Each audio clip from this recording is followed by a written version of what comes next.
दिल थाम कर बैठ जाइए, क्योंकि जो कहानी अब शुरू होने जा रही है वो आपकी रूह तक हिला देगी। एक शांत गांव, जहां रातें इतनी गहरी होती हैं कि सन्नाटा भी डरने लगता है। उसी गांव में खड़ी है एक पुरानी हवेली, रामपाल हवेली। दिन में ये हवेली साधारण लगती है, लेकिन जैसे ही रात के 2 बजते हैं, यहाँ कुछ ऐसा होता है जिसे सुनकर किसी का भी दिल कांप जाए। पहले एक मासूम सी हंसी गूंजती है, जैसे कोई बच्चा खेल रहा हो, लेकिन धीरे धीरे वही हंसी बदल जाती है एक खौफनाक चीख में, जो पूरे गांव की नींद उड़ा देती है। क्या है इस हंसी का रहस्य? कौन है वह बच्चा जिसकी आवाज आज भी हवेली में गूंजती है? और क्यों हर रात ये आवाज किसी नई मुसीबत का संकेत बन जाती है? जानने के लिए तैयार हो जाइए, क्योंकि ये कहानी आपको डर के उस अंधेरे में ले जाएगी जहां से लौटना आसान नहीं होता। रात को आने वाली हंसी जो धीरे धीरे चीख में बदल गई। शांत गांव की शुरुआत दिल्ली में 100 किलोमीटर दूर हरियाणा के एक छोटे से गांव में, जहां रातें इतनी गहरी होती हैं कि सितारे भी डर जाते हैं। वहां एक पुराना हवेली नुमा घर खड़ा था।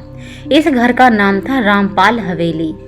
रामपाल गांव का सबसे अमीर आदमी, एक ऐसा व्यक्ति था जिसकी दौलत की चर्चा दूर दूर तक होती थी, लेकिन उसकी दौलत का राज कोई नहीं जानता था। लोग कहते थे कि रामपाल रात के अंधेरे में लूटपाट करता है, छोटे बड़े व्यापारियों के काफिलों को लूटता है, सोने चांदी से लदे बैलों को गायब कर देता है। दिन में वह एक सम्मानित जमींदार था, लेकिन रात में एक भयानक डाकू। रामपाल की पत्नी कमलावती इसके उलट थी। वह भगवान में गहरी आस्था रखने वाली महिला थी। हर शाम वह हवेली के आंगन में दीप जलाती, भजन गाती और मंदिर जाती। कमलावती को अपने पति की सच्चाई का अंदाजा नहीं था, लेकिन वह चुप रहती। भगवान सब देख रहा है, वह कहती। उनके एक बेटी थी, सपना। सपना अब शादीशुदा हो चुकी थी। उसका पति रवि दिल्ली में एक साधारण क्लर्क था। रवि और सपना की शादी को 3 साल हो चुके थे, लेकिन हाल ही में सपना की तबीयत खराब रहने लगी थी। डॉक्टरों ने बताया कि उसे गांव की साफ हवा चाहिए। इसीलिए रवि अपनी पत्नी सपना को लेकर मायके आया था। रामपाल हवेली में रवि के साथ उसकी पत्नी कल्पना भी रहती थी। कल्पना एक सुंदर पढ़ी लिखी लड़की थी, जो दिल्ली में टीचर थी। उसे गांव की जिंदगी पसंद नहीं थी। यह पुरानी हवेली, यह अंधेरी रातें, सब कुछ डरावना लगता है, वह रवि से कहती। लेकिन सपना की खातिर वह चुपचाप सह रही थी। हवेली में चारों तरफ पुरानी तस्वीरें टंगी थीं। रामपाल की युवावस्था की, जिसमें वह घोड़े पर सवार, तलवार लहराते दिखता। कमलावती की तस्वीरें भगवान श्री कृष्ण और दुर्गा माँ की मूर्तियों के बीच लगी थी। पहली रात ठीक ठीक कटी। रवि और कल्पना को अलग कमरा दिया गया था। हवेली के ऊपरी मंजिल पर सपना अपनी माँ के साथ नीचे सो रही थी।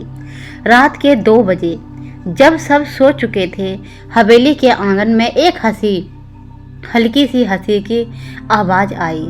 ही, जैसे कोई बच्चा हंस रहा हो। रवि की नींद खुल गई।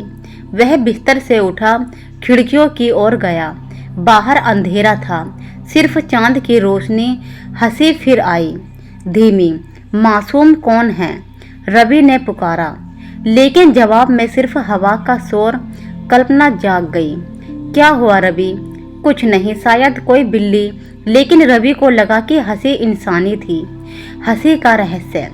अगली सुबह नाश्ते पर सब इकट्ठे हुए। रामपाल ऊपर से उतरा। उसके चेहरे पर हमेशा की तरह एक रहस्यमय मुस्कान थी। कैसी हंसी, कैसी रही रात बेटा रवि? उसने पूछा। रवि ने हिचकिचाते हुए बताया। रामपाल हंस पड़ा। वो तो पुरानी बात है। हवेली में एक बच्चे की आत्मा भटकती है। कमलावती, तुम बताओ ना। कमलावती ने आंखें बंद की। भगवान की कृपा से सब ठीक हो जाएगा।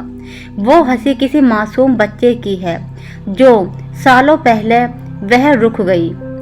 सपना ने कहा, माँ ये सब बकवास मत करो। रवि तुम्हें भ्रम हुआ होगा। लेकिन रवि का नाम नहीं माना। दिन भर वह हवेली घूमा। पुराने कमरों में धूल जमी थी, दीवारों पर काले निशान थे। एक कमरे में उसे एक पुरानी डायरी मिली, रामपाल की। उसमें लिखा था, रात के 2 बजे काफिला आएगा, लूट लो सब। लेकिन वह बच्चा जो चीखा था, रवि को डर लगा। शाम को कल्पना ने कहा, रवि चलो वापस दिल्ली चलते हैं, यह जगह ठीक नहीं है। लेकिन सपना की हालत बिगड़ रही थी। उसे बुखार आ गया था। डॉक्टर गांव में नहीं था। कमलावती ने जड़ी बूटियों की दूसरी रात हंसी फिर आई, इस बार जोर से, हा हा हा। रवि उठा। कल्पना डर गई। दोनों खिड़की पर गए। नीचे आंगन में एक छाया दिखी, छोटी सी, बच्चे जैसी। हंसी धीरे धीरे तेज हुई, फिर चीख में बदल गई। आ आ आ आ, जैसे कोई दर्द से करा रहा हो। रवि दौड़ा नीचे। सीढ़ियां उतरते हुए हंसी रुक गई। आंगन खाली था। कमलावती जाग गई थी। बेटा सो जाओ, ये भूत प्रेत सब माया है। भगवान राम का नाम लो। लेकिन रवि की आंखों में डर था। रामपाल का अतीत। रवि ने रामपाल से पूछताछ की। रामपाल ने शराब का गिलास थामा और कहा, बेटा ये हवेली 50 साल पुरानी है।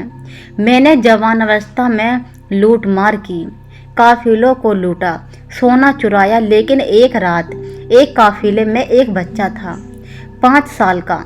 हमने लूटा लेकिन बच्चा भाग गया, हवेली के पास जंगल में गिर गया।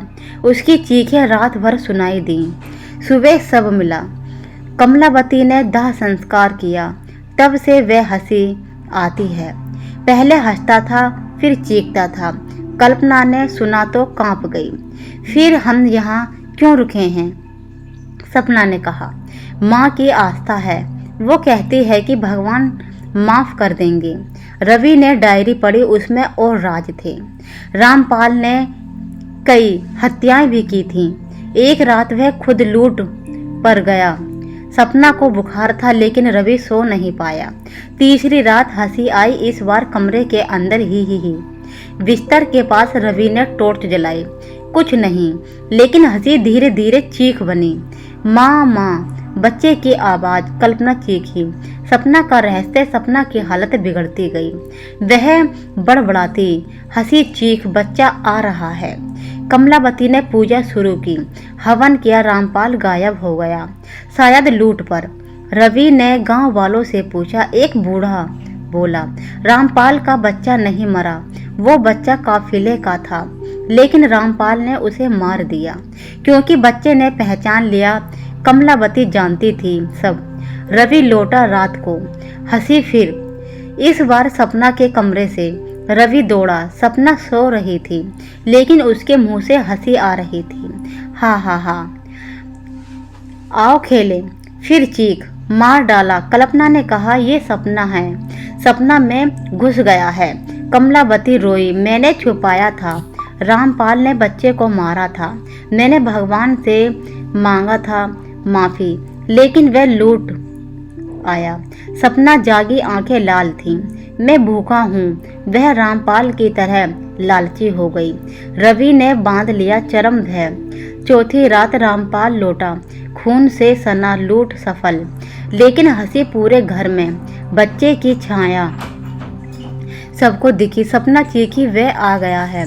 कमलावती ने दुर्गा चालीसा पढ़ी। अचानक बिजली गिरी, हवेली हिली, बच्चा प्रकट हुआ, पीला चेहरा, खाली आंखें। तुमने मुझे मारा, लूटा है, अब सबको लूंगा। रामपाल कांप गया। बच्चे ने रामपाल को घसीटा, खींचे, गूंजी। सपना पर कब्जा हो गया। वह कल्पना पर झपटी। रवि ने चाकू मारा। सपना को चोट लग गई लेकिन बच्चा चला गया। कमलावती ने कहा, भगवान ने माफ किया, बच्चे को मुक्ति दो। सबने मिलकर अंतिम संस्कार किया। जैसा पूजा किया, बच्चा आया, हंसा, फिर चीखा और गायब हो गया। सुबह सब शांत, लेकिन रामपाल गायब। उसकी लाश जंगल में मिली लूटे हुए सोने के बीच। सपना ठीक हो गई।